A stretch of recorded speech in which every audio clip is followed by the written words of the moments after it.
Welcome back to another episode of the Rain Race Podcast, live, uninterrupted. No red flags here. I'm your host, GT Rain, joined alongside me off to the right. It's off in the Esses. How are you doing on this warm, for me at least, windows open May Tuesday evening? Oh, it's lovely and warm up here too. You know, there's no complaints. The weather's heating up. There's more racing that's going on track, and we have red flags that are making a 6-hour race is almost 8 hours. So what could go wrong? Or what? Hey, is it bonus sports car racing, or is it what? We're going to talk about that all later on here. It's like the equivalent of overtime, right? That's what I said. Right when we got the thing, I said that's the overtime by Credit One Bank. A lot of people will associate the month of May with two races of the Triple Crown in the Indianapolis 500 Monaco Grand Prix, but we do have a couple of sports car races that we're blessed with this month as well. This weekend, we had two of them. Again, this is the second episode in a row where we're going over an IMSA WEC doubleheader. So, a lot to cover from this weekend. We sort of gave a teaser to 6 hours of Spa. We're going to be covering the IMSA race at Laguna Seca. Got a little bit of news to cover at the end of the episode as well, so stick around for that. Obviously, I've mentioned before, mentioned it again, it's a live podcast, so if you have any questions you want to ask us, you have a nice chat box where you can tell us we're wrong, you can ask some questions, you can do whatever you so please, as long as it's within reason, and we'll try to get to as many of those throughout the episode as we can. Want to start things off here talking about the 6 hours of Spa. 6 hours, 7 hours, 45 minutes, whatever you want to call it. The WEC race at Spa this past weekend. A lot of takeaways from that race, both on track and off track. I'd say the first big thing to take away is that it was a record attendance for the World Endurance Championship outside of the 24 Hours of Le Mans.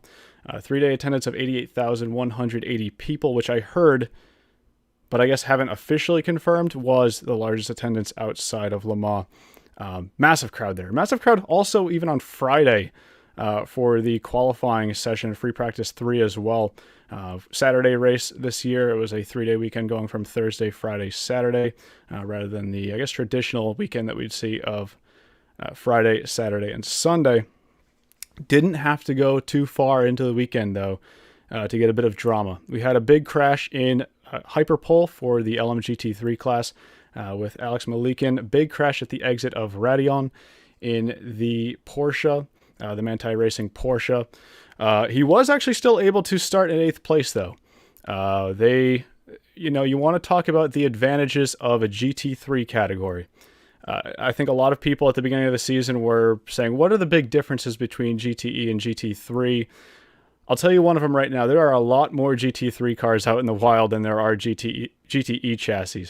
What they were actually able to do was rush over the Grello Manthey Racing Porsche that we all associate with either the Nürburgring 24 Hours or the NLS, as it is run over in that endurance championship that's run over in the Nürburgring as well. They were able to rush that chassis over to Spa, strip the bodywork off of it, put all the championship appropriate livery on it, and start the race. Actually still start in 8th place. They didn't get forced to the back of the grid for making that change to the backup car.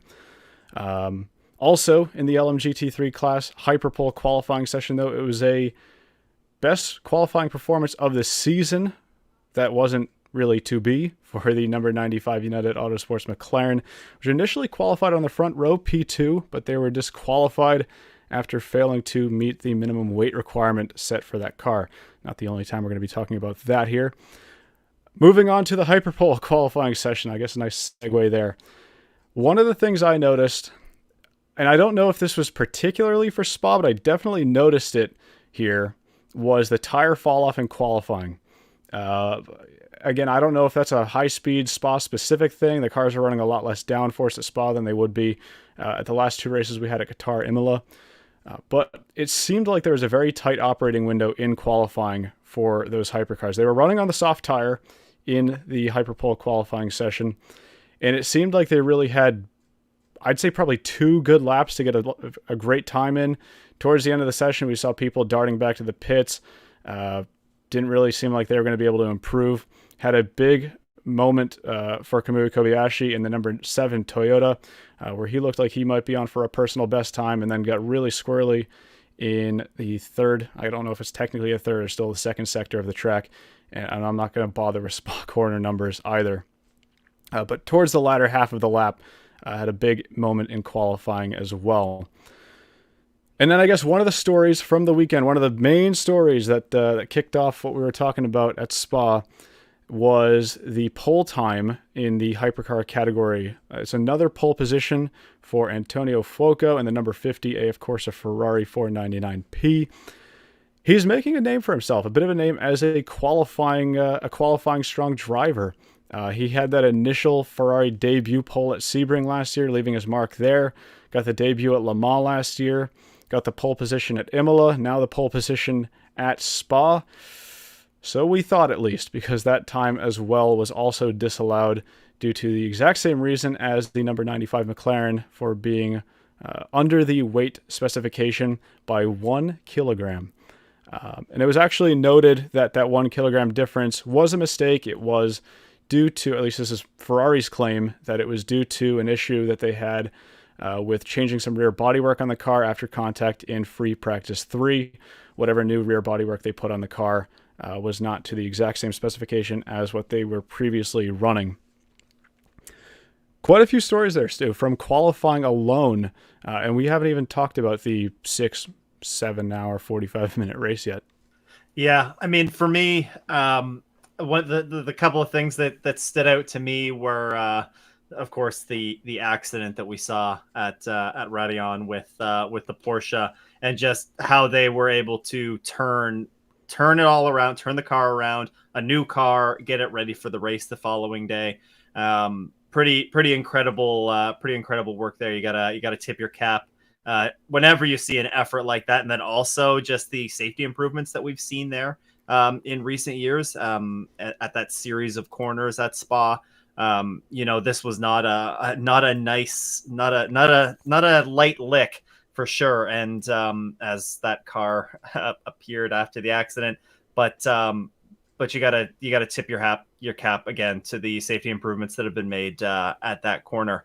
One of the things that stood out for me is in that post sort of qualifying interview, there was it was Foco, right, that was on pole. Yeah, he had made a comment about finding something that the other Ferrari, that their sister Ferrari team maybe hadn't found, and I got a chuckle when the news came out that they were found to be underweight. But I mean, regardless of that, I think there was still it wasn't a small margin between those two cars.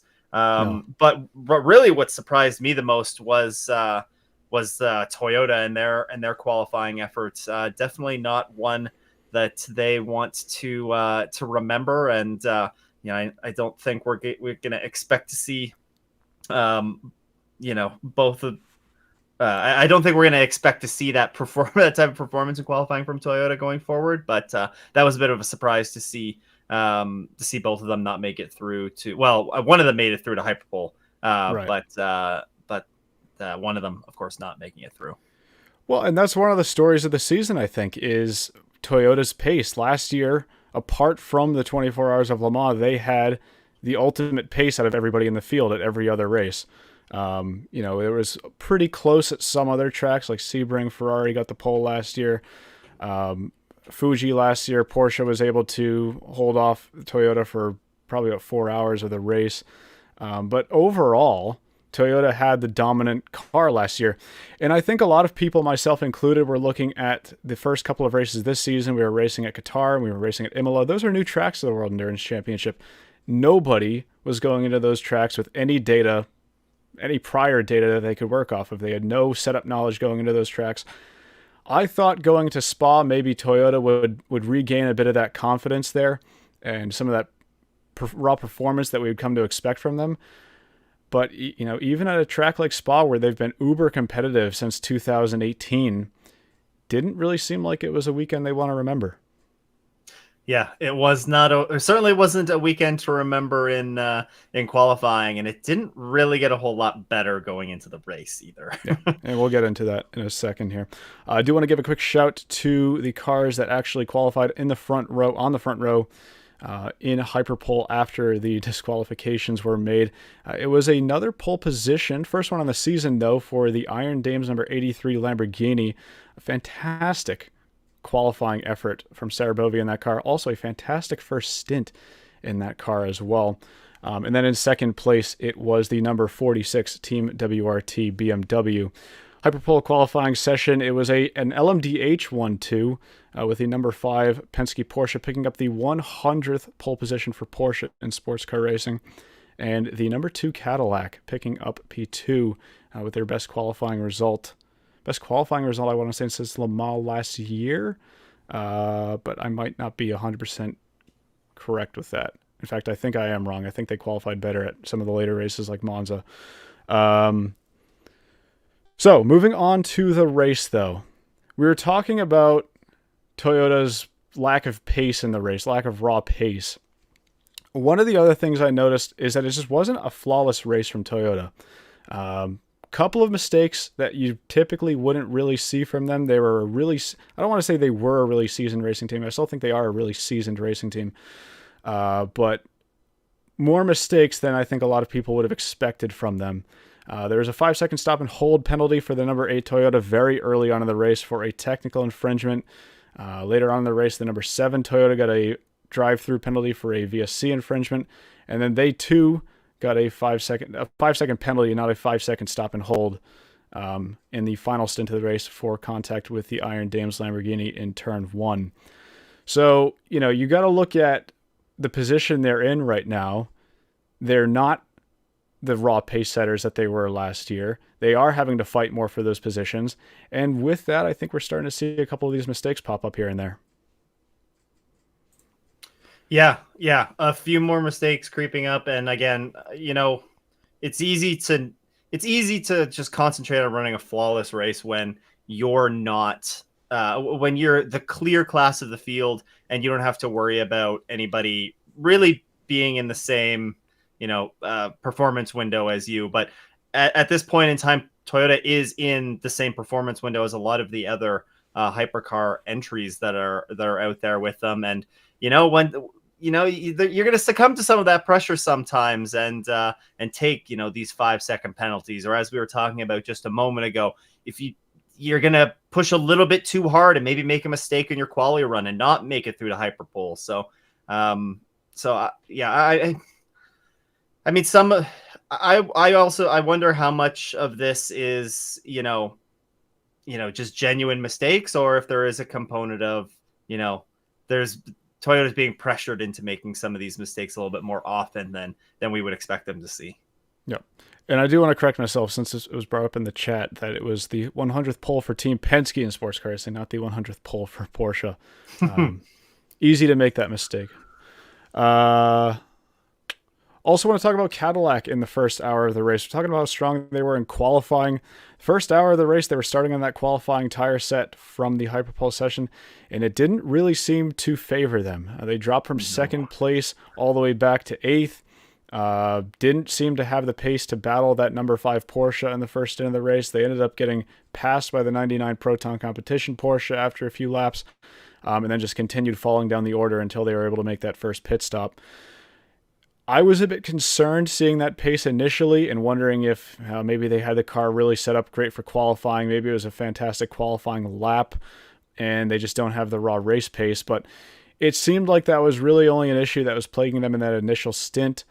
And in fact, there was an interview earlier on in the race where it was mentioned that they were specifically struggling on that tire set. I believe it was Alex Lynn. Could have been Earl Bamber as well. I can't remember who started that car. Who said that they were struggling with that qualifying tire set.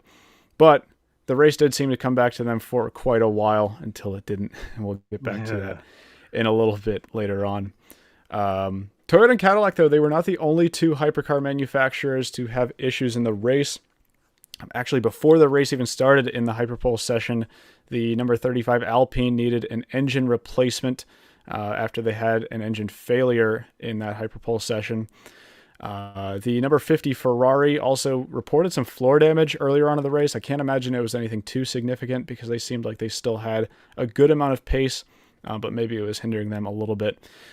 One of the notables for me was the first suspension, the first reliability issue for Lamborghini with their new SC63 LMDH car, in the form of a suspension failure about halfway through the race. It's the first reliability strike against them. How many times have I mentioned now, when is Lamborghini going to run into reliability issues? Didn't come at Sebring, didn't come at Qatar, didn't come at Imola, but fourth race out at probably the most high-speed race they are going to do before Le Mans.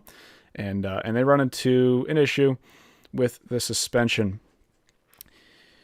I guess better here than at Le Mans is all I could really say on that, but that 100% reliability record, unfortunately, out the window for them. Couldn't last forever. Yep. And then also Neil Yanni in the 99 Proton Competition 963, struggling with the door on that car about halfway through the race, finally able to close it under the safety car after what seems like a good 5 minutes of trying to get that issue settled.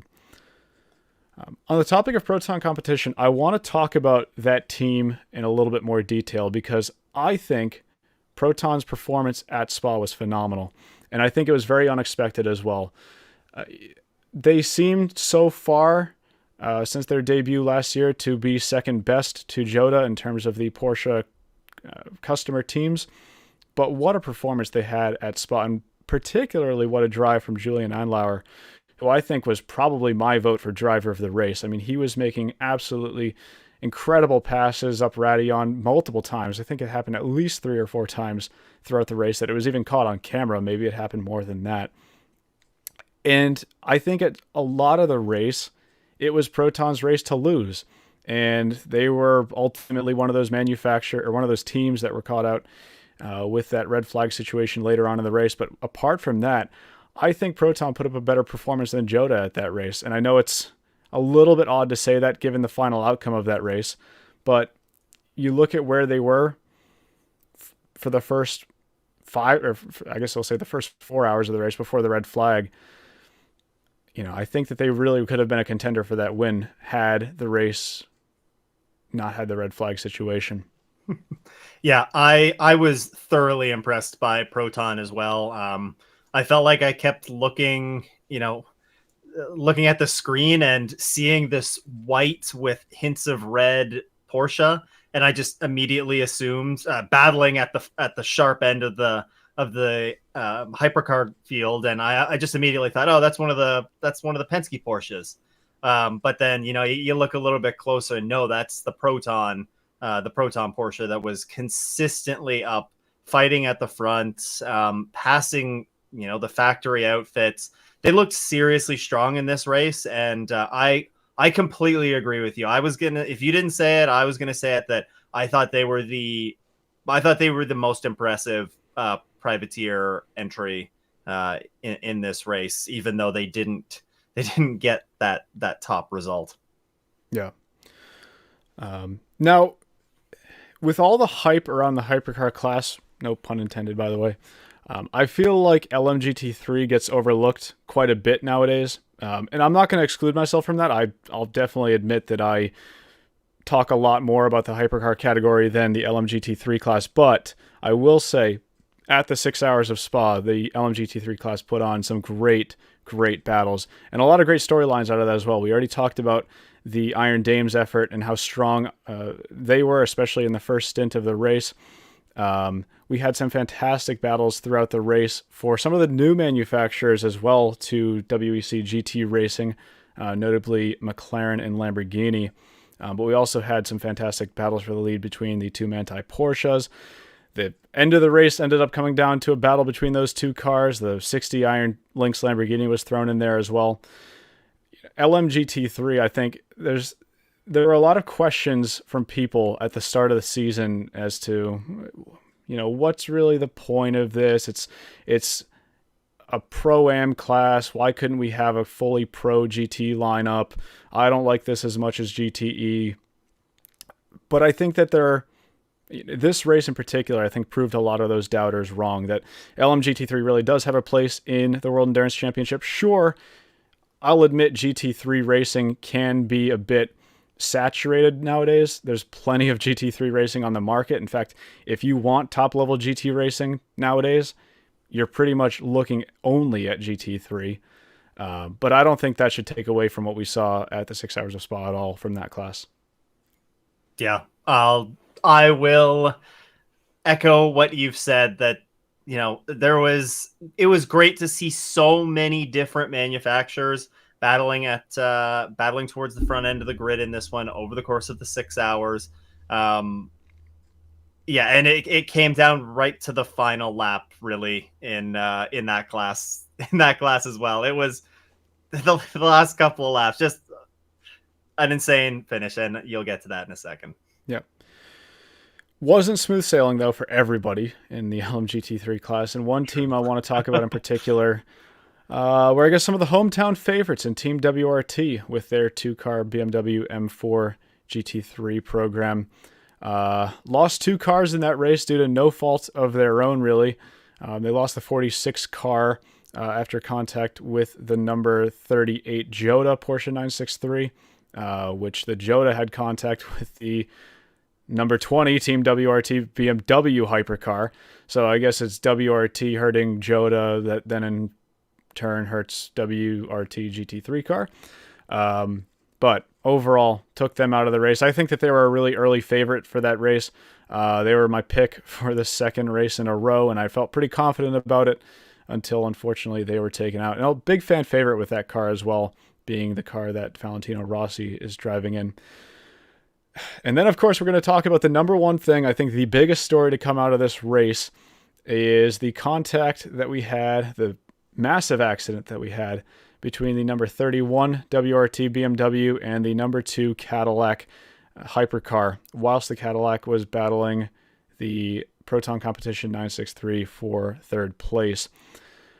There's about an hour and 45 minutes left in the race. I'll tell you what, the Cadillac and the Proton were really battling nose to tail for quite a few laps at that point. There was a bit of, we'll use the Calvin Fish argy-bargy going on there.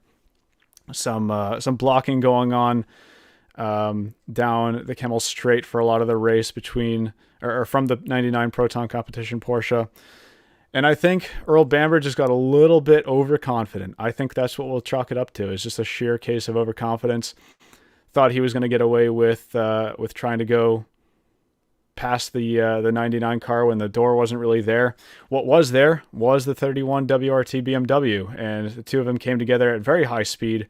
Luckily, it wasn't a larger accident than it was. It could have definitely been worse with how much air the Cadillac ended up getting. But what it did give us in return was a red flag with an hour and 45 minutes left in the race. And I think this is where the race really took a turn. A lot of people were wondering if that would spell the end of the race, myself included. We didn't know how long the barrier repairs were going to take. And I thought initially maybe it would be an hour repair, and then it looked like maybe an hour and a half. We might only get 15 minutes of racing. And then I started saying, I don't think this race is going to end at all.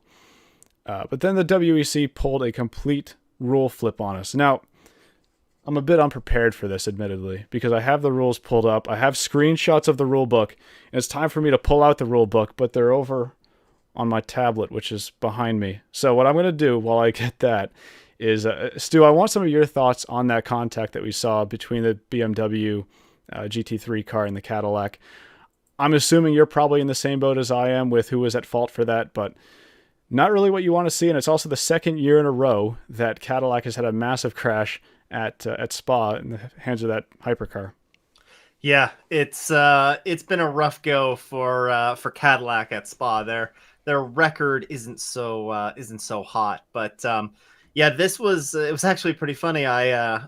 When this incident came up, I was actually out in the morning, and I had just pulled up the stream to see how things were going at this point, and I witnessed this crash as it was happening. And the first thoughts that run through your mind are, this is one of the fastest points of portions of the track.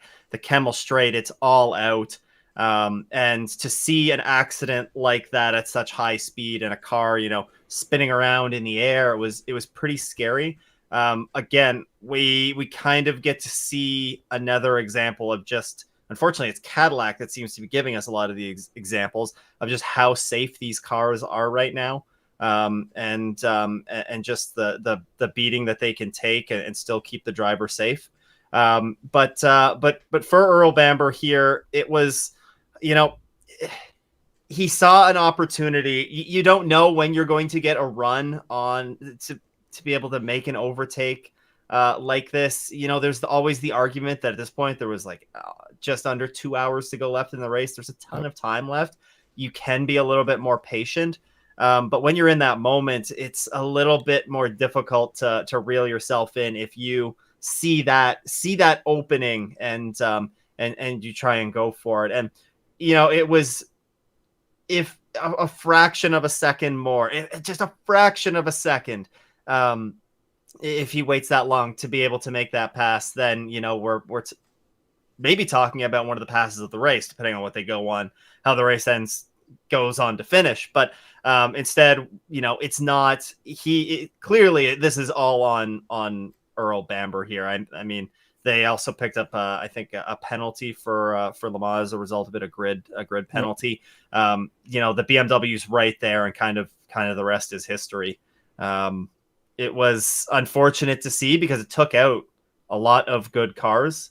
But I guess the two good cars, but also lucky that nobody else got caught up in that. Both those cars went flying back across the track. And thankfully there was nobody else that got caught up in it. So an unfortunate accident to see, but sometimes mistakes like that are made, and fortunately this is one of those moments. Yeah. So the result of that, I already said, was a red flag. Now it's time for WEC rulebook time. Here we go.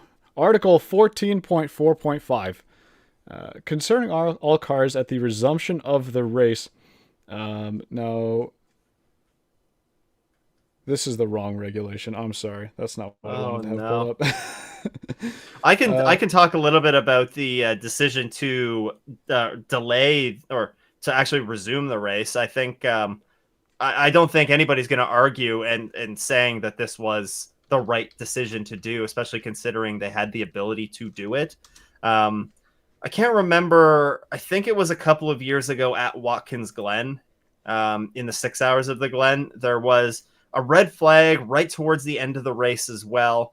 And IMSA ultimately made the decision to stop the clock. And we were able to get like 45 minutes of racing in. And, we're fortunate to be able to do that because the TV window that IMSA was allotted or had with NBC, they were able to extend that a little bit, and thus they made the decision to sort of just put the race on pause. Thankfully, the WEC didn't have any, I guess, I don't know what their TV rights agreements are like, but they were able to make the decision, and maybe, Chris, you'll be able to elaborate on this a little bit with what the rules say. But we were very much in the dark on whether this race was going to resume right down to the last moment, and was quite pleased to see that we were able to get this race resumed and have some more good racing towards the end of it. Did I stall long enough for you? You stalled plenty of time. I pulled up the PDF on my computer now. I've given up. We're going to pull up the PDF. I'm on page 46 of the regulations.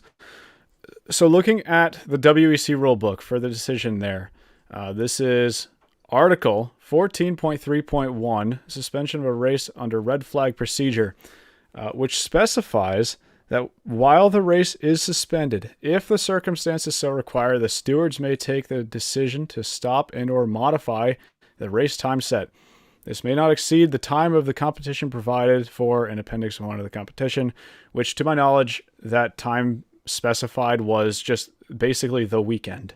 It couldn't go beyond Saturday. So as long as they finished it within that day, it was fine. So first things first, I want to talk about the legality of of that move. We actually saw a protest from Ferrari after the race Mhm. that was really tossed out very quickly, plain and simply because no rules were really broken here. And actually, I think, let's just say it as it is, this was a very controversial decision. You talk about how favorable and how much of a right decision it was for them to make, and I'll agree with you on that. I think from a fan perspective, this was absolutely the best decision they could have made, especially for the fans who stuck around to the track and were patient while they had that almost 2 hour red flag period. I think the real controversy does not lie with that, though. I think the controversy lies with the fact that under the red flag condition, and then also after the subsequent safety car period before they went back green, the cars that had not pit before the red flag were not able to take on additional fuel, except for an emergency fuel stop, which really only gave them a couple laps worth of fuel. So breaking that down, if we go back a little bit further, right before that incident between the Cadillac and the BMW, the number 12 Jota, number 6 Penske Porsche, and number 36 Alpine all pit for a scheduled pit stop. They all filled up to max fuel and max energy. Now, on the grid for the red flag, everybody was allowed to change tires. There was a ton of debris that went around as a result of that accident, so they wanted to give everybody a fair chance to change tires, make sure that they wouldn't restart with a puncture or anything like that. They did not have the ability to add fuel, though. And this is where I start to question, I'll say this many times, you can have a right decision being made but still have room for improvement. And I think this is a quintessential case of one of those examples where I like the idea that they are able to extend the race more than the advertised distance, but I do think there should be some modification on whether cars are actually allowed to add fuel. Because if we look, I'm going to do this again, if we look at the rule for safety car procedure, the cars are allowed to enter the pit lane. This is way too long. This thing, I'm putting it away. I'm tossing it away because I can't read through that entire rule book right now. But they are allowed to pit under the safety car procedure for fuel. So my question is, why are they not allowed to do that after red flag? I think that really sets aside that tossed aside all of these other teams that would have had a chance at the race win from being in contention to do that. It tossed away any chance that Ferrari had. It tossed away any chance that Toyota had. And that's just the hypercar category. We're not even talking about LMGT3. There's no real harm in doing that to me, because I think you're still going to have the cars that pit before the red flag came out. They're still going to have an advantage because they're still going to cycle to the lead when everybody else pits for fuel.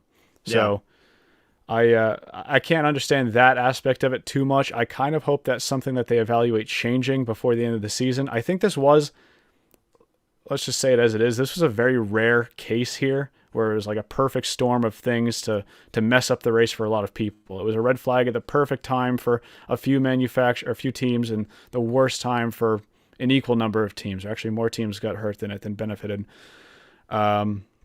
So that's something I would change personally. I think that gives them the opportunity in the future to go through the exact same procedure and then just have more people be fond of that decision to extend the race, because right now it's been a bit split 50-50 from what I've seen in terms of the fan reception from it.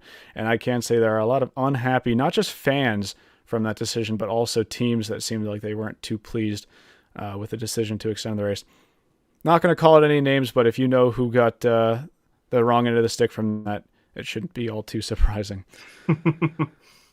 So after the restart, with an hour and 45-ish minutes to go, the hypercar class still had some great battles on the restart, but I will say it felt like the race for the win was reduced really to the number 12 Jota Porsche and the number 6 Penske Porsche, the factory car. And I think that sort of took the wind out of the sails a little bit. I mean, we have a great restart here. Nobody was expecting the race was going to get going, and then all of a sudden we're told we have almost 2 hours of, I guess, bonus overtime. And it really comes down to a battle between two different cars. Still had Julian Andlauer in the 99 Proton Porsche ripping passes through the field through Eau Rouge, but in terms of the race lead, it was actually Callum Ilott and the number 12 Jota that was pulling away from the number 6 Porsche for the final couple of stints. And in the LMGT3 class, we touched on this a little bit earlier, but it really turned into an energy conservation race in the final stint. The Iron Lynx, number 60, the LMGT3 leader, in the final 10 minutes, or I guess the entire final stint, we'll say, had to pit with 1 lap left in the race. Was it 1 or 2 laps left in the race? I can't remember exactly. It was the final lap. Final lap. Yeah, so it was 1 to go. Yeah. Yeah. They had to pit with 1 to go due to not having enough energy to finish the race. And I guess the question from a lot of people is, how did they not have enough time to save that 1 lap of energy? I mean, they had an entire stint at the end of the race. It wasn't like they were in a side-by-side battle for the lead. They definitely would have had a little bit of room to let up. So to my knowledge, that sort of seems like it was a miscalculation on their part. And once they realized that they weren't going to be able to make it to the end, then they went to a full push strategy to try to make up any additional time that they were going to lose from that final splash and go. But I'd say it's a miscalculation from them. I think they had the pace to win. I think they had the right strategy to win, but they just needed to save a little bit of energy or a little bit of fuel in that final stint. What it came down to, though, after they had to pit, was a last lap battle for the LMGT3 class win between the 2 Manthey Racing Porsches. And actually, on the final lap, it was the number 92 car, the one that crashed in the Hyperpole qualifying session, that had to, I guess, sort of say, give up the win to the number 91 car. They really didn't put on a tough fight. They were saving a lot more energy on that final lap than the 91, and didn't really put up much of a fight at all at the end of the Kemmel Straight. So tough to see it all come down to a fuel conservation race or an energy conservation race like that. But overall, I think the LMGT3 class, as I said earlier, still provided a fantastic amount of action from that race. And going into Le Mans, we're going to have an increase of entries for that race. I'm only expecting even more there. Yeah, I think LMGT3, you mentioned earlier, it's proved its worth on the grid. It's shown us some great racing throughout the season, and we got a little bit of a different taste in this one, a fuel strategy race right down to the very end.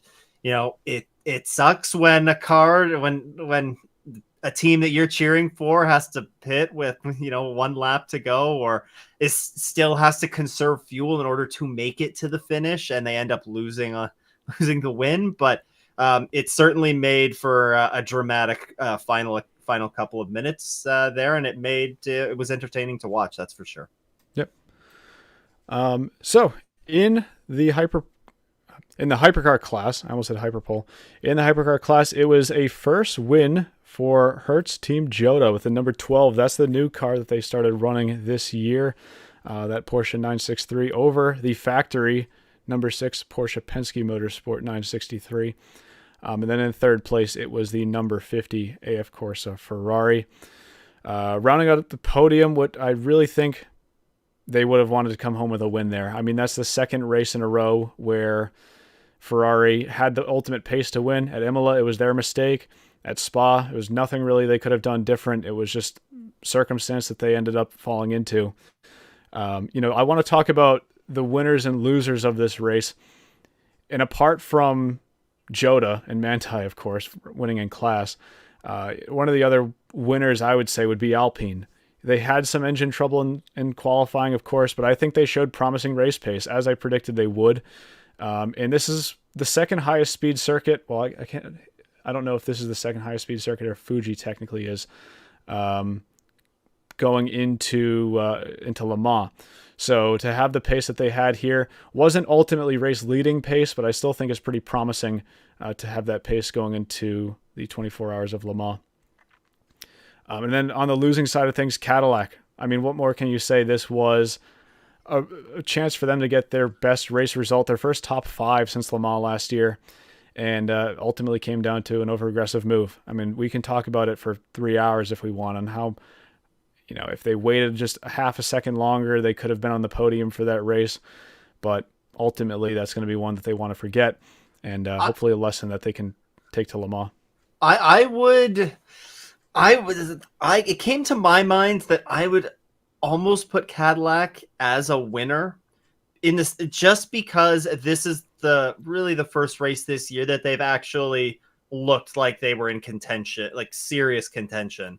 Right. I know that they obviously, yes, that accident definitely kicks them down. That could make you a loser in for sure. But it was a win for them in the sense that, they were very competitive this weekend, and that's going to be something for them to at least take away, along with a bunch of broken pieces heading into Le Mans. Yep. And in the LMGT3 class, actually, before we talk about that, also the other thing for Cadillac, picking up a 5-place grid penalty for the 24 Hours of Le Mans as a result of that incident. I mean, not a good start to the month of June, really. You're going into Le Mans, haven't even shipped the car over there yet, and you're starting 5 places lower than you probably want to. So it's not really a big penalty for them. It's not something they're going to have to worry about in the race, but takes away any chance they had of getting a pole at Le Mans, and any chance they had at even starting in the top 5 at Le Mans, which is not going to be too great for those starting pictures. Yep. In the LMGT3 class, big winners of the day were the two Manthey Racing Porsches. This was a 1-2 result from them. Porsche had a very strong weekend in sports car racing, I'll say that much. So it's the number 91 Manthey EMA car over the number 92 Manthey Pure Racing 911, and then the number 60 Iron Lynx Lamborghini rounding out the top 3. I think Lamborghini can walk out of that weekend with their heads held high. They were one of the manufacturers that I think had a little bit more potential overall. Didn't quite have things go their way on that red flag restart, but ultimately a lot more performance from those two than we've seen earlier on this season. Same thing I'll say about McLaren as well. The number 59 United Autosports McLaren showing great pace in that race, leading quite a bit of it as well. And then the Ford Mustangs as well, the number 88 and number 77 Proton Mustangs, both of them finishing in the points at Spa and starting to turn the program around for that new Ford Mustang GT3. And neither of them lost the trunks, or That's true. Was it the boot lid? It's the boot, because the bonnet is the hood. Yes, there you go. I'm starting to pick up on it. Finally, I want to talk about the losers from the LMGT3 category, which I only really have one, is Team WRT. I mean, this was a race they were one of the favorites to win, and I mentioned this earlier. Either of those cars probably could have won the race, especially the number 46 car, but taken out by 2 accidents that were neither of their own, and just a really tough weekend for them, especially being the points leaders going into the weekend at Spa. Now they're going to be rebounding to Le Mans without that advantage that they had. So I want to talk briefly about the points in both championships. The top 3 in the hypercar category are the number 6 Porsche Penske Motorsport 963. A really, really consistent season so far from that team. Worst finish out of the top first 3 races of the season is second place. And then in second place, talking about second, is the Hertz Team Jota, number 12 winners from Spa. No points at the previous race in Imola, but were able to pick up max points. Not max points because they didn't get pole, but pick up 25 points from Spa. And then it's the number 7 Toyota. You know, the car that won Imola didn't really have a great race here at Spa, but still showing a good amount of consistency throughout the season. I think they're maximizing the pace that they really have with that car right now. And if they're able to find some more raw performance out of that car in the latter half of the season, they're still definitely in the points hunt as well. But a big lead right now for the number 6 Porsche. And then over to the LMGT3 category is also a Porsche leading the points table over there with an equally dominant lead over second place, the number 92 Manthey Pure Racing 911 over the number 31 WRT BMW that unfortunately walked out of Spa with 0 points. Then in third place, it is the 27 Heart of Racing Aston Martin, tied for second place right now, also with 37 points. So, a couple things I want to read from the chat going over the race at Spa. I saw somebody mention They can't fuel the cars on the grid since the fuel rigs are in the pits, and they can't enter the pits since the entry was closed. Yeah, so that's the part. I don't have a problem with that. I do wonder, though, about the safety car period after the red flag. I think that they should have the opportunity to go in there and take a full fuel service during that safety car period. But yeah, during the red flag when they're all lined up on the grid, there's nothing they really could have done about that. Didn't the Ferrari on paper get some bad BOP? Foco storming from almost the way back was crazy. They did have a weight increase and I believe a slight power decrease from Imola as well. You can't really look at BOP as this car got an increase of weight, therefore they have a bad balance of performance. The thing you have to realize is that in theory, the balance of performance is based off thousands of simulation runs that the ACO and the FIA are doing to try to set that balance of performance for each car. So really, it's not supposed to be performance dependent. You're not supposed to see a system where if Ferrari wins at Imola, which they didn't, but if they did, they get tanked the next race or vice versa. It's really supposed to be fully independent of that. Whether or not that's actually the case, I guess, is the great mystery. But I think they had the ultimate pace to win Spa, definitely. I think they were the favorite to win going in, looking at what we saw from them in practice and looking at what we saw in qualifying before they were disqualified. And then also their pace in the earlier stages of the race. I think they could have won that race. And they would have won that race, actually, had it not resumed from the red flag. But, one that got away from them again, I suppose. They were certainly our picks to win. Oh, yeah. Let's see. I want to see. So a couple people were talking about Cadillac earlier. This one from Troy McGarity. Cadillac does not have the data of the WEC tracks that Porsche and Ferrari have from years of GT racing. Also, way more cars entered. Cadillac has tons of experience with the IMSA tracks. So I don't know how much that data translates from GT over to hypercar. Obviously, the setups are going to be pretty substantially different. I saw somebody did respond to that saying, well, GM would also have Corvette data that they could pool into to try to help out Cadillac. But ultimately, I think the big thing that hurts Cadillac in the World Endurance Championship is they only have one car. Yeah. You look at Porsche, they have 5 cars right now. You look at Ferrari and they have 3. So the proof is in the numbers, I would say, where you have one car that you're gathering data from, and these other manufacturers, while they might not be working fully together. I mean, I'm sure that Jota is not sharing data with the factory team and with Proton, but you still have that. Well, you have more bullets in the chamber, is I guess all I'll say. Well, you have more data coming in too. Well, sure, for the manufacturer, yeah. Yeah. Let's see. Julian Andlauer, people are giving him high praise. Beast through Eau Rouge. Eau Rouge, aka the Andlauer curve. The Mustangs have been disappointing here, showing my age, but I saw most of the drivers race in the M3 GT2 back in the ALMS days. Some of them may not be as quick as they used to be. I think I talked about Mustang. I think that they had a pretty decent performance here. What we got to remember is this is a brand new car. A lot of these GT3 cars, particularly the Lexus, has been around for a long time. And although Otis ASP has not run the Lexus for as long as it's been around, this is their first year running it.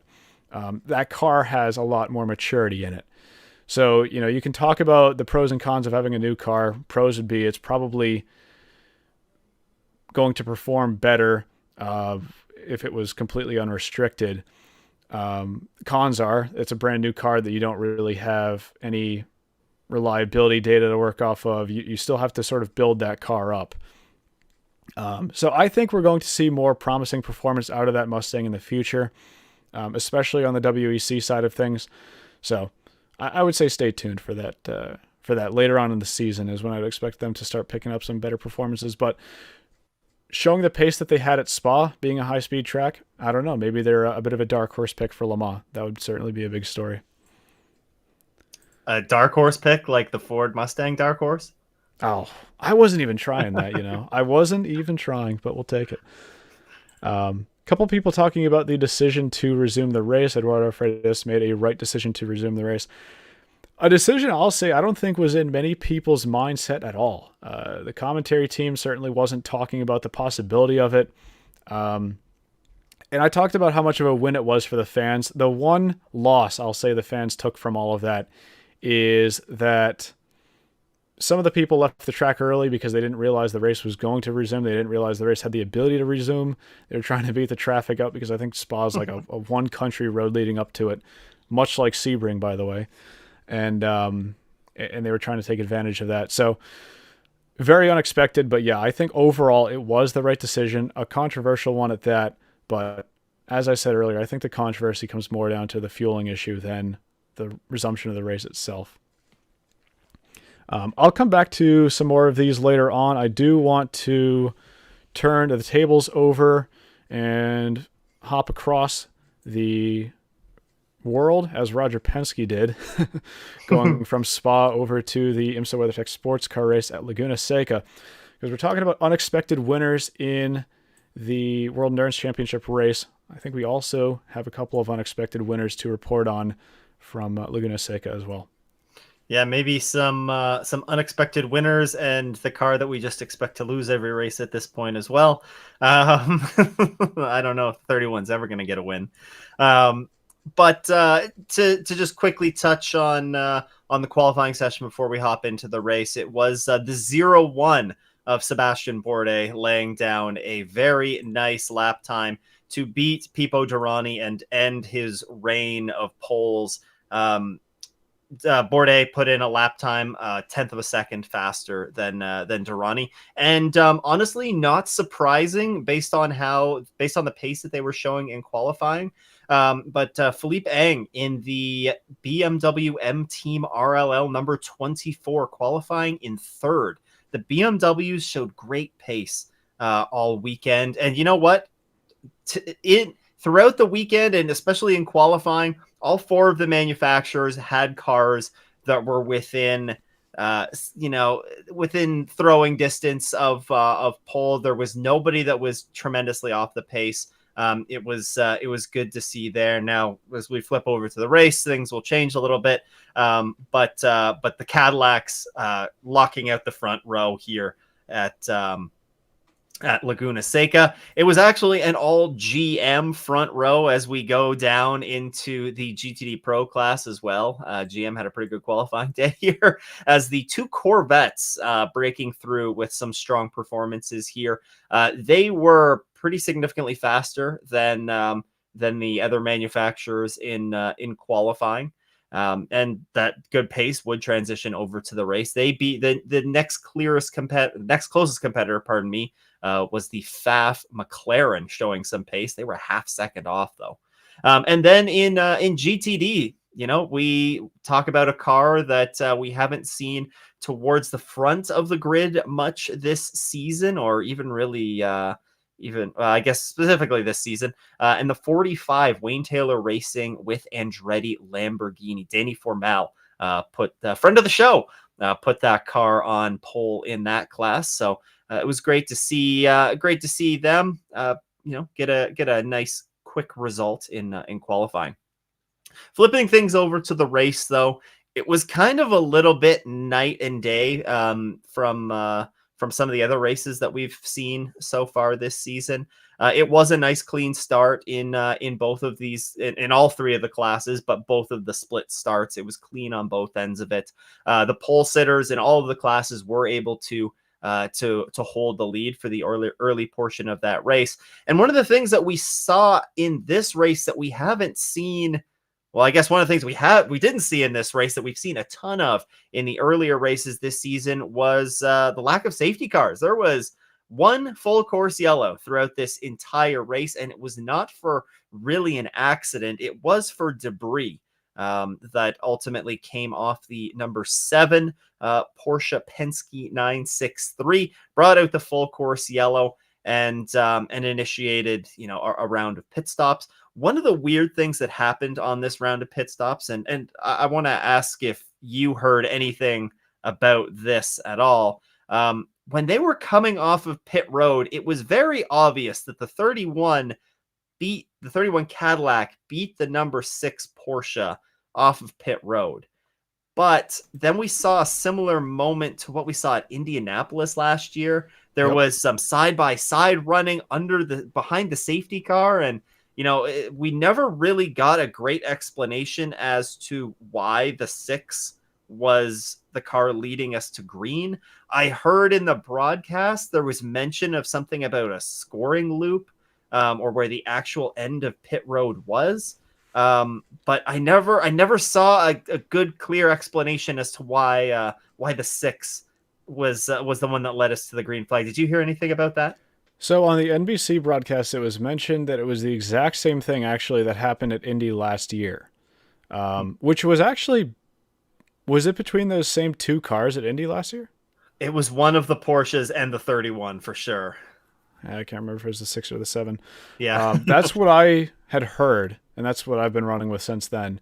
That once IMSA triggered the, I guess we'll say the wave around, because the 31 car didn't go right away, the 6 went past them, and IMSA said, "Well, stop sleeping," and Yeah. and let the Porsche hold on to the race lead for the restart. I didn't know if that was a rule that they had changed after Indianapolis or not, but evidently, if this is the same case that happened at Laguna Seca, I guess not. Yeah, it would seem so. That makes sense though, and that's kind of what I was thinking, but we never heard anything. We were just going back to green, and the 6 was leading us. So, Yep. okay, so that makes sense then, if that was the case. Regardless, though, the battle would not last long between the 31 and the 6 here. The 31 made quick work. It got around the 6 and would resume the race lead for much of the latter half of this race. The 31 and the Cadillacs in general, the 01 led the opening stint of this race and looked very strong doing so. And then when the driver changes happened and Sebastian Bourdais came out of the car and Ranger got into the car, Ranger just didn't quite look as strong as Seb did. But the real battle here was between the 31 and the 6 as the race went on.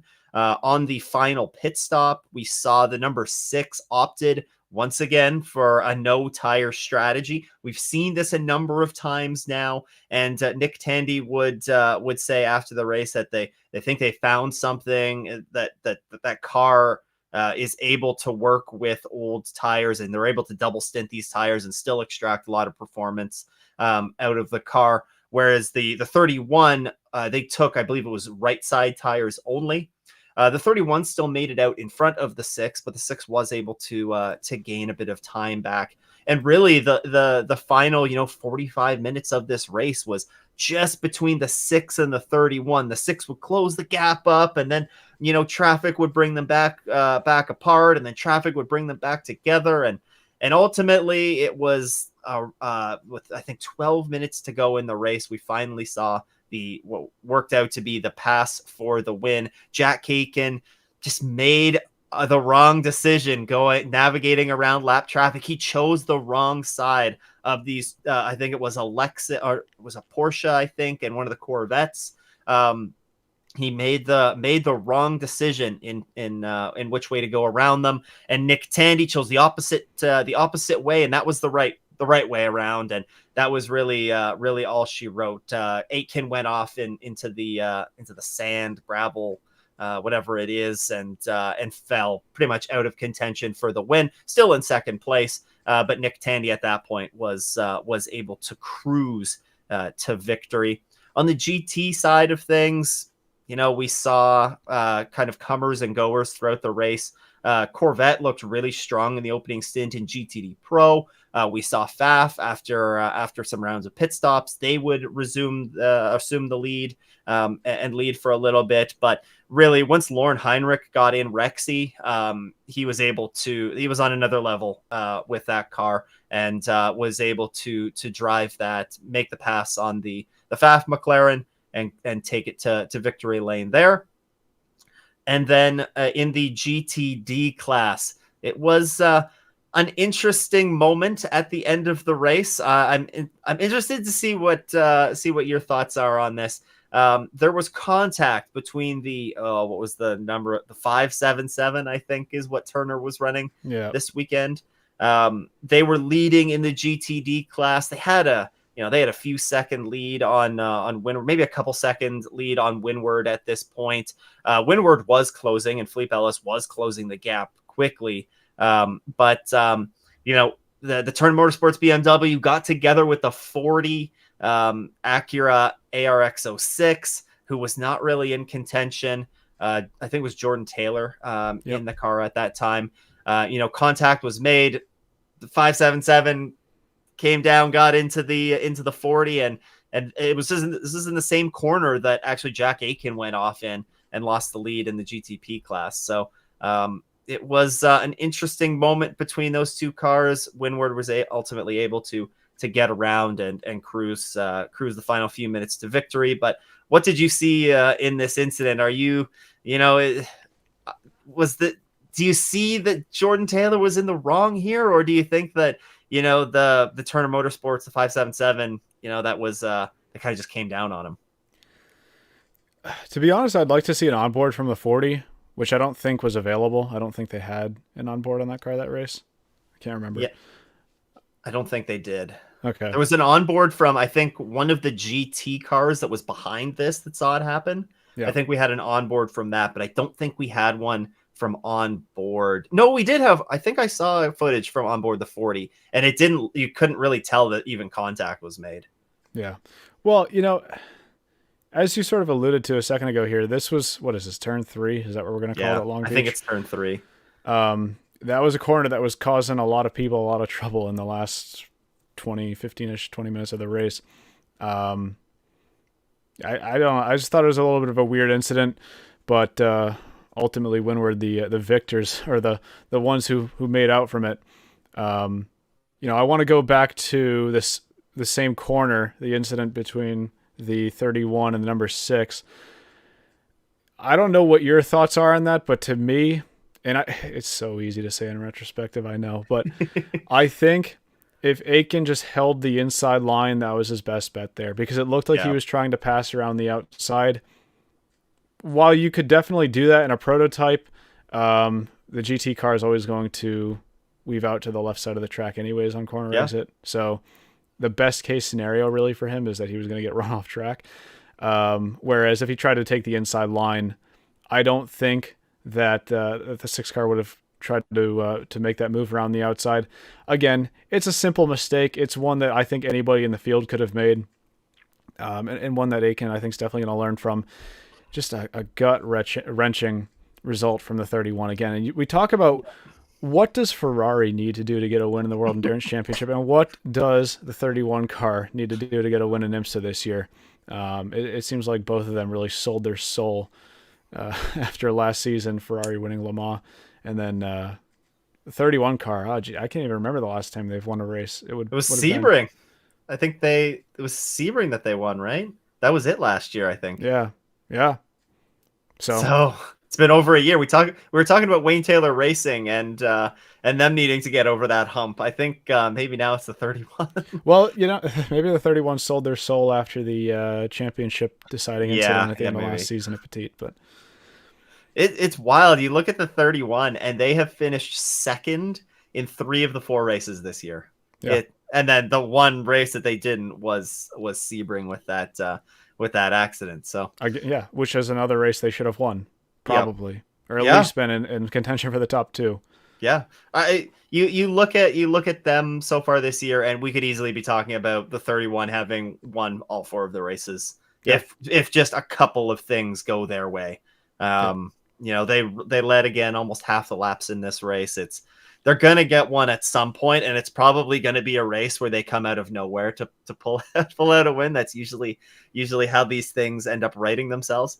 But yeah, just gut wrenching for them.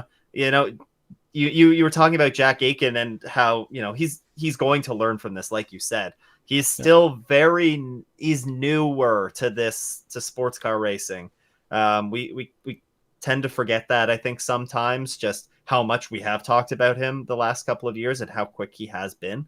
Sure. But still some learning and traffic management to hone in on there. And, you know, he's gonna learn from this, certainly. Yeah, and you know, the other thing I'll give the 31 car is at least they are still consistently finishing P2, and it's not like these small mistakes are really costing them too much in the championship. Although, if we come here at season end and the 31 doesn't win the championship, there are going to be plenty of opportunities in these first 4 races where we say, if they just didn't do that, or if they just had a little bit more pace here, we'd be talking about a different champion. But I don't know. Hopefully for their sake, we don't end up in a position where we're talking about that in October. Hopefully not. Hopefully not. And speaking of the championship points, it is the number 7, not the winning number 6, but it is the number 7 that won the Rolex 24, who's at the top of the championship standings. They have a 50-point lead right now over the 31 Cadillac. Things are starting to spread out a little bit there, so we'll have to keep an eye on that as the season continues to wind along. Of course, in the GTD Pro field, with the 62 Ferrari not competing at Laguna Seca, that drops them from the points lead, and it really bunches things up here in the GTD Pro standings. The Rexy, they've had a couple of good results here to start the season. They find themselves at the top of the point standings there, ahead of the 14 Vassar Sullivan Lexus and the number 1 Paul Miller Racing BMW. And then heading on down to the GTD standings. Oh boy, this is looking like a repeat of 2023 all over again. Last year, we saw Paul Miller Racing I think they won 5 races over the course of the year. Windward Racing right now has already won 3 of the first 4 races on the calendar, and they have an over 200-point lead over the number 96 Turner Motorsports BMW, who was able to, they were able to bring it home in second. And then the Wright Motorsports Porsche is third in the standings there after their second podium of the season. Kind of a car that was not initially slated to run the full season IMSA schedule, but I would not be surprised if we're going to see them run the full season schedule with the results that they've been getting. So, you know, it was one of the standout things from this race for me was the lack of safety cars, and in a good way. We really got to see some of this strategy play out, even though we did have a safety car or full course yellow at a time that, you know, just brought everybody into the pits to you know, kind of do driver changes and everything like that. We still got some extended running, which was nice to see. We saw some, you know, elbows out, argy-bargy, but there wasn't anything too egregious. Yeah, I thought Sebring was a pretty solid race. Sebring. Oh, sorry, I was looking at the points. Sebring was a solid race. We'll say that. Sebring was a solid race, but Laguna Seca, WeatherTech Raceway Laguna Seca was a solid race. Yeah. You know, I'll agree with you on that. I think that was a good race overall. It's, as I said at the opener here, I thought that Porsche winning that was a bit of an unexpected winner.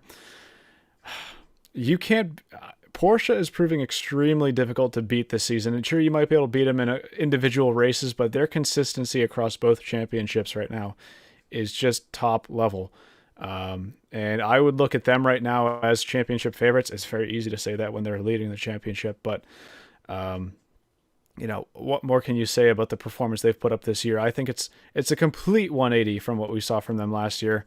Last year at this time, we were talking about how Porsche is still putting in performances that are a little bit under what we'd probably expect from them, given that huge testing advantage that they had on the other manufacturers going into this new GTP hypercar era. But 2024, they've completely turned it around. And you've already talked about Windward Racing in the GTD category, how strong they've been this Yeah. season so far. You have to look at them as early championship favorites as well. Yeah, you really do. It's been impressive what they've been able to do. You mentioned, yeah, Porsche looks really strong. Honestly, BMW looks stronger right now than they did at this point last year. I Yep. was a little bit disappointed in how they faded over the course of this race. I thought they were going to hang in contention for most of this race, and they weren't able to stick with the 31 and the Porsches at the front. Well, the Penske Porsches, anyways. So it was a little bit disappointing to see them fade, but they are making improvements. So we'll see if see if that can translate maybe into Detroit or into the 6 hours of the Glen, which of course they will be going into as defending champions. So BMW does have that track coming for them. And then an interesting one here to sort of wrap up for my thoughts on the race. It was interesting to see Renger fade towards the end of this one. I understand that they also went with a no tire strategy, no tire change on the last pit stop, and they faded to I think fifth at the end of the race after starting on pole and dominating the first stint. So that's going to be disappointing for them, but sometimes when you take chances on you take a chance on double stinting tires and it doesn't always work out. So didn't work out for them here. Well, yeah, I was going to say the strategy that won them Laguna Seca, Long Beach, cost them at Laguna Seca. So Yep. I want to talk about quickly here Acura in 2024. Who's I think the number one manufacturer that I would say is, dare I say, disappointing.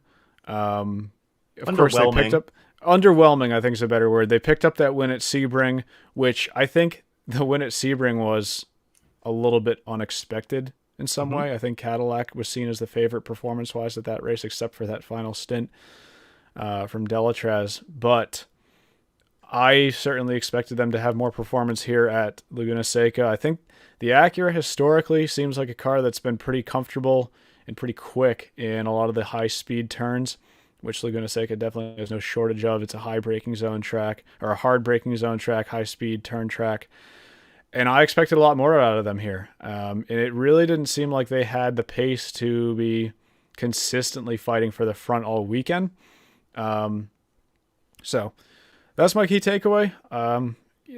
I have said probably 4 or 5 times on this podcast now that Wayne Taylor Racing seems like they struggle to have consistency to ultimately have a great championship run. I mean, how many years in a row now have they finished second in the championship? Yeah. And I think they're going to want to turn that around pretty soon. Of course, you can't blame the drivers of the team 100% of the time. We have BOP, which is going to be brought up. So maybe there's a little bit of leeway that they can get on that front still. But yeah, overall, I think Acura and Wayne Taylor Racing with Andretti Global, need to turn around their season as we get towards the middle stage of the IMSA WeatherTech season already.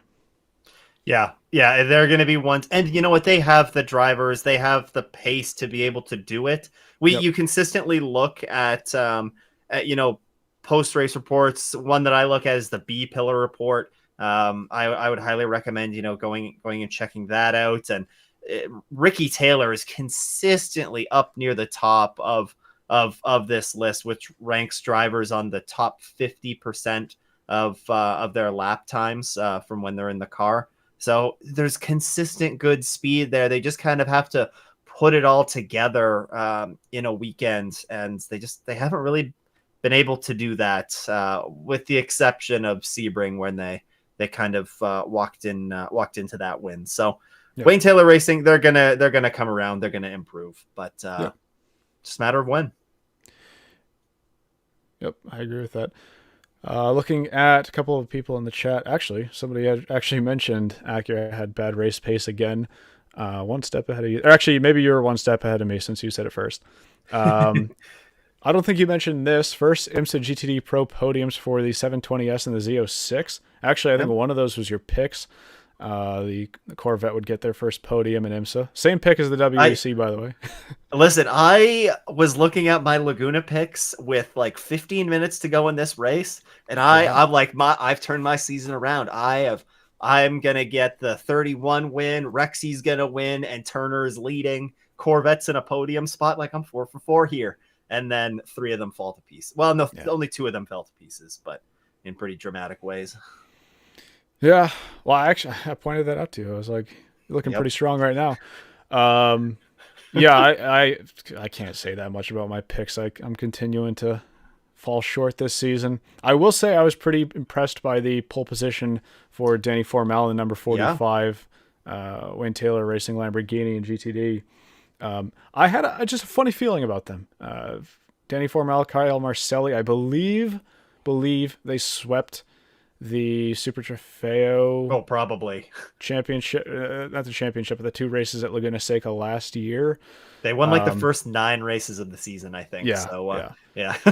So I was pretty impressed by that pole position. Yeah. Felt pretty confident going into the race, but ultimately, they had good pace in the race as well, but it just didn't translate quite as much from qualifying as I might have hoped. They actually did 2 driver changes in the race as well. Formal started, and then Marcelli came in, and then Formal finished, which is not something that you usually see in the sprint races. Yep. But like Francisco mentioned here, first podiums for the 720S and the Z06. Corvette's improving. We'll say that much. Yeah, they looked good this weekend on the IMSA side of things, at least. Yeah. They didn't look terrible at Spa, did they? I can't recall. I don't remember. Pace wise, not too bad. In fact, I believe they led one of, no, maybe not. I was going to say I believe they led one of the free practice sessions, but that might be wrong. But ultimately, the 81 car, I believe it was, had an issue in the race that put them in the garage. Incident last year at Indy involved both Penske Porsches and the 31 Cadillac. At the time, Cadillac was leading. By that time, Cadillac was leading after the fact. So it was actually the opposite of what we saw here at Laguna Seca. Okay. 40 car did have an onboard. I'll have to check that out after the race. Yeah, it was interesting because the couple of corners leading up to the actual incident, the BMW, the Turner BMW was there was a couple of moments where it looks like the door was aggressively shut, and then I don't know if maybe there was some frustration that built in trying to navigate around them that caused Jordan to. I don't even think he sent it in that hard, though. He was fully alongside that BMW going into that corner. So, yeah. Yeah. Yeah. Let's see. So Laguna Seca and Porsche go very well together. Rennsport's held there too, right? Yes, that is correct. Rennsport Reunion is an event that's held, I want to say like every 4 or 5 years. Might be a little bit more frequent than that. Really missed the 4 to 6 hour endurance races from the American Le Mans series, but making Laguna Seca a sprint race really makes the races more intense. I guess there's a little bit of discussion there on whether or not we would like to see like maybe a 4-hour endurance race, sort of hybrid endurance sprint race, come back to Laguna Seca, going into the nighttime hours like we used to have when it was the ALMS Championship finale. I wouldn't be opposed to something like that, although I don't think there's really enough room for it as a full 6-hour endurance race with that addition of Indy for this season. Stu, any thoughts from your side on that? Well, I think I'd love to see it be made, an endurance race. I'm all for more 4-6 hour races. Yep. But I think if you make this an endurance race, then you got to make Road America an endurance race again, right? Hey. There you go. MSR will bring the championship back to Acura next year. There you go. There's the number one story with that rumored transition back to which did we talk about that in last episode? Was that even a storyline that came out? I think that story came out since our last episode, and that was in that Marshall Pruitt article, right? I believe so. Yes. Yeah. There was the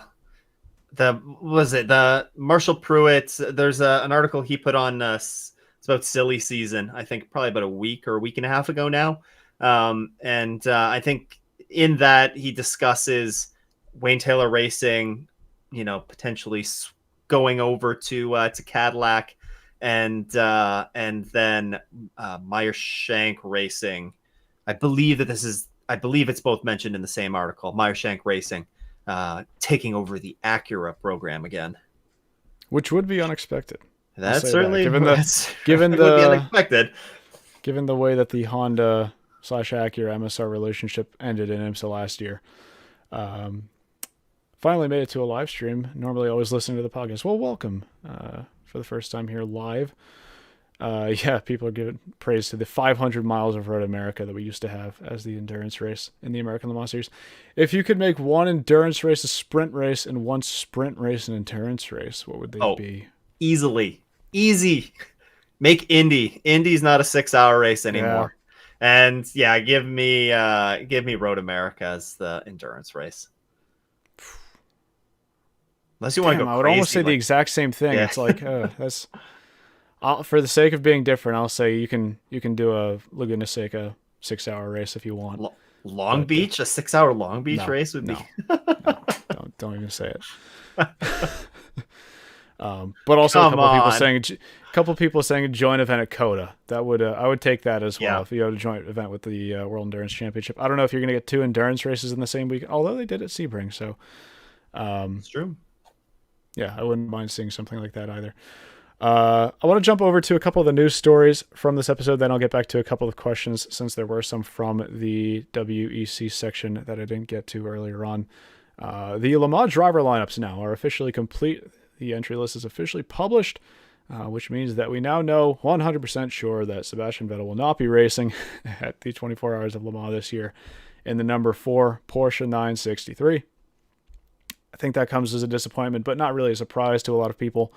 I'll say give him the chance to test a little bit more. I think it's actually been brought up in recent days. I don't know if this is really anything with too much backing to it, but the potential for him to run an entire season in the World Endurance Championship next year. Maybe some of the more senior drivers like Andre Lauder or Fred Makovecki in the World Endurance Championship hang up the helmet or move over to a reserve driver role. And Vettel would be able to step into a seat like that. I know Vettel's name's been tossed around in the F1 world recently with the Mercedes switch up and everything going on over there. So let's take it back to step 1 here, though. Let's talk about who will be racing in the number 4 Porsche at Le Mans this year, which will be Felipe Nasr, Nick Tandy, and Mathieu Jaminet. Same lineup in that car as the number 75 Porsche from last year's 24 Hours of Le Mans. Not a whole lot more to say about that one. I think, again, there's plenty of time for Vettel to step into that car, whether it's a one-off at Le Mans next year or whether he tries to run the entire World Endurance Championship. That's a race that I think just matters a little bit too much to Porsche this season. Their run in 2024 has been extremely strong. That's a lot of pressure to put. I'm not going to discredit Sebastian Vettel's quality or capability at all, but for him to jump into Le Mans as his first race with a factory team that's going for their 19th Le Mans win, I think that's a lot of pressure that Porsche might not want to pile on him right away. Also hearing that Felipe Drugovich will be racing for Action Express in the number 311 Cadillac. That will be his debut in that car. Has been testing that car. I think he actually tested it at Laguna Seca a couple of weeks ago for Action Express. Perhaps maybe we see him do some IMSA outings over in the future as well for that team.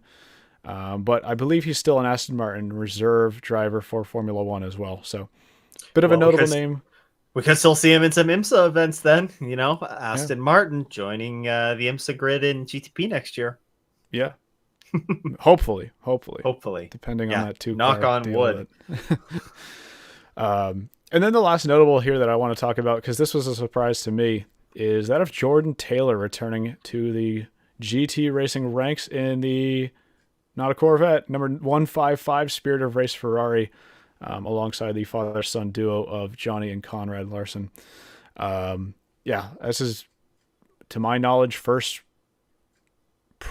I'll say first real big race in a Ferrari. in the GT ranks. He'll be returning to the GT ranks after racing the factory Corvette for a number of years there now. Just returned to prototype racing, though, stateside this year, but I guess he decided he wasn't going to step away from GT for all that long, and we'll be going back there for Le Mans. Any thoughts from you on any of those driver lineups that I mentioned, though? Just goes to show Jordan Taylor wants to race at Le Mans, and if Acura doesn't want to go to Le Mans, then maybe it adds some more fuel to the rumor. Yeah. Yep. Also got news, though. That'll let you take this one. JDC, though, is targeting a second GTP Porsche for 2025. Yeah, we could potentially see, what is it, a bushel of bananas? Is that what, I think that's what the term would be. So we could see another banana boat, whatever you want to call it, on the grid next year. Well, it might not be yellow, but essentially here, JDC and Miller Motorsports, they've been discussing this for a while, that they've been interested in adding a second car, a second entry to the grid. Pardon me. They did actually take delivery of a second chassis over the winter, which is they're using that for as a backup for spare parts, etc. But they are seriously looking into getting a second full season entry for next year. Of course, this is dependent on there being a car available for them. It's also dependent on things like sponsorship. Of course, can't go racing if you don't have sponsorship dollars to do it. So there's a lot of things that would have to fall into place for this, but it is something that they're seriously looking into. And also worth noting in this is, and something that I haven't really seen any coverage on, is that JDC Miller is going to be adding an LMP2 entry for a couple of races this year.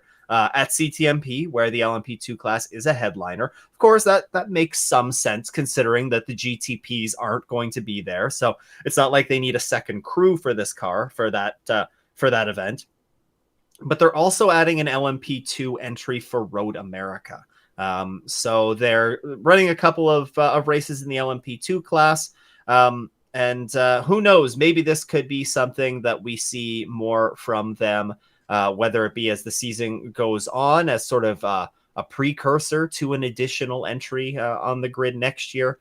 But hopefully we'll see them on the grid. They did mention that they are open to it just being a Michelin Endurance Cup only entry next year as well. So there's lots of options for them, but this is definitely going to be a story to keep an eye on. And we do only have these two privateer entries on the IMSA grid right now. It really doesn't look like we're going to get many other privateers from other manufacturers. There was a BMW article as well that I read on SportsCar 365, where they kind of shot down that idea unless if it was a really good fit. So it seems pretty unlikely that we're going to see many privateer entries outside of Porsche. So seeing an additional JDC Miller car on the grid next year in the GTP class would be great. Yeah, definitely agree with that. And, if you need an additional 963, I know they have two now because they got that second one over the winter, but if you just need a backup car, I think there's a WEC team that may or may not be trying to sell two of them over the off season. Well, they probably have just a couple rumor, extra spare ones kicking around too. So, a third. Yeah. Just a rumor. The more entries we see, especially privateer entries that we see in IMSA, I think the better. Unfortunately, they're not getting quite the number of manufacturers that we have in the World Endurance Championship right now. Like, we don't have Ferrari there. We don't have Toyota there. We don't have, I guess Lamborghini is planning on running full-time in IMSA next season. Again, we'll wait and see on that depending on the potential of that two-car requirement for the WEC. But I'm never going to shoot down the opportunity to have an additional hypercar on the grid. Should have Aston Martin on the grid next year too. Hopefully. I don't want to, count my chickens before they hatch. Want to go back to a couple of questions here. Actually, I got corrected. It would be Porsche's 20th win at Le Mans, and I should have known that. But I was thinking in my head, I couldn't remember if they had 18 or 19 currently, since they haven't won overall since 2017. One of the things that was mentioned earlier, I'm going to jump back to the WEC here. Alpine was looking competitive, but the Peugeot was nowhere to be found. And I think that's another one of those talking points that came out of Spa, is just the lack of pace that we're seeing out of that new 9X8. Their best performance of the season on absolute pace was Qatar, which is the race that they were running the 2022 spec car. So, time will tell with that car. I think there was actually a thinly veiled BOP article that came out today or yesterday, where they were discussing that they think they have a little bit more pace in that car. Just need a little bit of a break from the big bad BOP to show some of it. But we'll see what that car can show at Le Mans. Last year, Le Mans was their standout race. And I wouldn't be surprised if we see some more performance out of them there as well this year. But yeah, for the first couple of races with that new car, not quite the debut they would probably want to see out of that Evo spec car. Alpine was in the mix for a podium place as part of the red flag. They were there on the Toyota AF Corsa and some of the Porsches.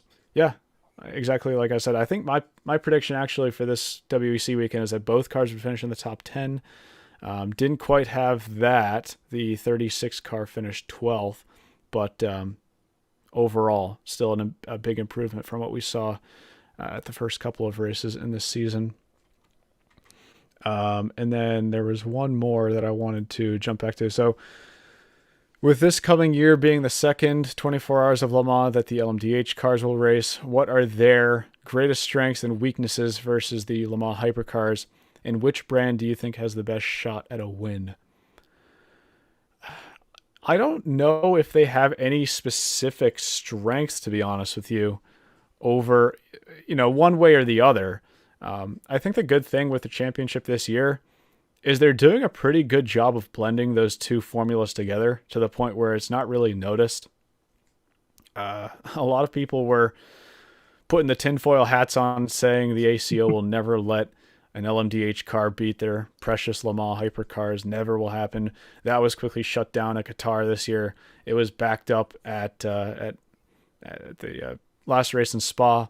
So I don't know if there's a specific strength that the LMDH cars in general will have over the hypercars or vice versa. The second part of your question, I think, is a lot easier, which is I'm going to take it the LMDH manufacturer, I think, has the best shot at a win, which would be Porsche. You have to look at how serious they are this year with the factory Penske program, and then also Jota picking up that win at Spa, and then also Proton being as strong as they were at Spa, and then the fact that they have basically 2 times as many cars as every other manufacturer on the grid has. They have 5 cars racing at Le Mans. No, I'm sorry. They have 6 cars racing at Le Mans with that third factory car, instead of 2 cars from the likes of Toyota, 3 cars from Ferrari, 3 cars from Cadillac. I can go down the list, but they got strength in numbers, and they also have strength in pure performance this season as well. I think, you know what? I'll go against you. I'll go with Cadillac for that Le Mans LMDH. The 31, that the red Cadillac's got to win something, right? Yeah, sure. Well, maybe that would be there's 2 teams really that deserve some good luck to go their way this year, and it's Ferrari and it's AF Corsa and Action Express. So maybe that's the duel that we see at Le Mans this year for the race win. Either one of those, if either one of them win, I think that would be enough to turn around the season of misfortune they've had so far. Yeah. Do you think they would extend the race time at the 24 Hours of Le Mans if a red flag happens? Will this rule only be applied at shorter races? I don't think it would apply. Well, there's nothing in the rulebook stopping them from doing it at Le Mans, to my knowledge, unless the race time that is set is only allowing them to go up to 4 p.m. local time, which is when the race ends anyways. if that's the case, then no, I won't know that until we actually get to the race itself in a month's time or so. But also in the 100-year history of Le Mans, there has never been a red flag. I'm kind of hoping that doesn't change this year because I definitely don't want the controversy that we had at Spa to come around at Le Mans. Mm-hmm. There's so many times this season where I've said, at least this didn't happen at the Rolex 24, or at least this didn't happen at Le Mans. So, and the can of worms that the whole thing opens from this weekend is that the race directors have a choice. Race control can make the choice to extend the race. They're not obligated to extend the race. It is at their discretion to say, we want to add time onto the clock. To my knowledge, they can decide exactly how much time they want to add onto the clock as well. So at some point in the future, I kind of hope we don't run into a situation where it's the same scenario, but then they don't extend the race, because that's going to bring up plenty of questions as well as to, well, you did it here, you didn't do it in this case. What's the deal? But again, hopefully it's a good number of seasons before we actually have to answer that question anyways. Let's see. Do Bourdais and Van der Zande stay at Cadillac, or do they stick with whoever Chip Ganassi Racing goes with? That's a great question that I have wondered myself, and one that I cannot provide you a sufficient answer with. I would say, I would guess that they probably go wherever Ganassi goes, if Ganassi stays in sports car racing. So in the hypothetical situation, well, actually, the other part of that Marshall Pruitt article is that Ganassi will not be taking over Acura. So yeah, I don't see both of them leaving sports car racing with Ganassi. If Ganassi just pulls the plug altogether, maybe they get scooped up by another team. Perhaps they're not racing on the same team anymore. But I would say their allegiance lies more to Chip Ganassi Racing right now than Cadillac specifically. yeah. But that's just my uneducated take on it. There's a good I mean, if you're listening to this, clearly you're a pretty big sports car racing fan, so you've probably heard of Dinner with Racers. Yep. And there's an episode, or a couple of episodes they did with Sebastian Bourdais, and they kind of talk to him about that, and whether, like, talk about the situation with Chip, and I believe he mentions in that episode that they're contracted to Chip Ganassi, and it definitely sounds like, especially Bourdais would want to stay in that Chip Ganassi Racing family. But then, like you said, if Chip Ganassi Racing isn't going to continue in sports car racing, then they're probably going to. Both of them still have many years left. Many competitive years left in them. So I imagine that they would do whatever they could to stay on the grid in one way or another. Yeah. And with the potential of more customer cars popping up on the grid in both championships, maybe there's a seat for them open there as well. Mm-hmm. Wouldn't put it past either of them to try to scoop up one of those seats if the opportunity arose. So I'll tell you what, we're around the half-hour mark, a little bit over, not the hour and a half mark of this episode. I'm going to wrap this episode up for tonight. We'll be back in 2 weeks' time. At least that's the plan right now, provided that there is not a reason for me to get stuck. This worked better in my head at the Indy 500. So we'll be back for a preview of the IMSA race at Detroit, which will be, I'm taking this up, which will be an hour and 40-minute race.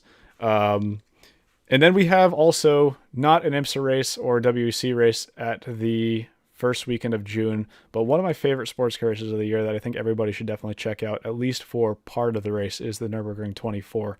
I would say in the top 5 races in the world in any category, I would put the Nürburgring 24. So going to probably talk about that a little bit, might squeeze a couple details in there with some of the IMSA WEC drivers taking part in that event. But until then, we got a couple weeks off. Hope to see you all at the end of the month. And then we're going into the month of June. I guess not the entire month of June, but we'll have a couple of weeks to preview the 24 Hours of Le Mans. Thank you all so much for tuning into tonight's episode. Hope to catch you in the next one. Take care.